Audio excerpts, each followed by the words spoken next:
चोपडा तालुक्यात मोठ्या प्रमाणावर केळी लागवड केली जाते। सध्या थंडी मोठ्या प्रमाणावर पडत असल्यानं केळी पिकावर करपा रोगाचा प्रादुर्भाव होऊ शकतो। यासाठी कृषी विभागाच्या वतीनं शेतकऱ्यांमध्ये जनजागृती व्हावी यासाठी शेती शाळेच्या माध्यमातून शेतकऱ्यांमध्ये जनजागृती करण्यात येते।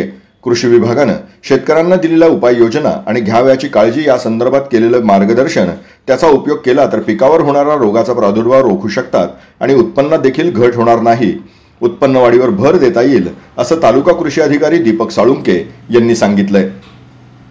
तर चोपडा तालुक्यामध्ये साधारणतः 9000 हेक्टर पर्यंत केळीची लागवड आहे आणि आता जे थंडीचं वातावरण आहे यामध्ये आपला धानोरा आणि या परिसरामध्ये गेल्या 4-5 वर्षापूर्वी ज्या पद्धतीने केळी करपा रोगाचा प्रादुर्भाव झाला होता त्या अनुषंगाने शेतकऱ्यांमध्ये जनजागृती करण्याच्या उद्देशाने आपल्या कृषी विभागामार्फत फळबागांवरील रोग व कीड यांचे सर्वेक्षण आणि सल्ला प्रकल्प या योजनेअंतर्गत शेती शाळा हा उपक्रम राबविण्यात येत आहे। या शेती शाळेच्या उपक्रमाच्या अंतर्गत आपण शेतकऱ्यांना केळीवरील जे काही मुख्य समस्या आहे केळी रोग, जो करपा आणि त्याच्यानंतर आता रावेरमध्ये काही भागामध्ये फ्युझेरियन विल्ट नावाचा जो काही रोग संभाव्य धोका भविष्यात निर्माण करू शकतो त्या अनुषंगाने शेतकऱ्यांमध्ये अवेअरनेस निर्माण करण्यासाठी हे वर्ग घेतले जात आहेत। यासोबतच दर्जेदार आणि निर्यातक्षम केळी उत्पादनासाठी देखील शेतकऱ्यांना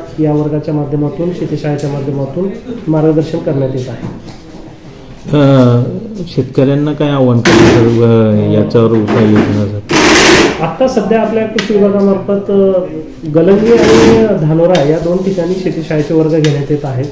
परंतु जर शेतकऱ्यांनी प्रतिसाद दिला आणि जर आणखीन आपल्याला काही केळी उत्पादक गावांमध्ये जर शेतकऱ्यांची मागणी आली तर नक्कीच आपण हे शेतीशाळेचा उपक्रम देखील अजून खूप मोठ्या प्रमाणात राबवणार आहोत। पण या प्रसंगी मी शेतकऱ्यांना एकच विनंती करतो की जो काही सल्ला या योजनेच्या माध्यमातून आपल्या शेतकऱ्यांपर्यंत पोहोचवण्यात येत आहे त्याचा एक तंतोतंत पालन जर आपण केलं तर भविष्यातील संभाव्य जो धोका आहे आणि आर्थिक नुकसान होण्याची शक्यता आहे त्यापासून आपल्याला नक्कीच बचावात्मक भूमिका घेता येऊ शकते आणि आपल्या भविष्यातील आर्थिक उत्पादन वाढवण्यासाठी देखील हे फायद्याचं होऊ शकते।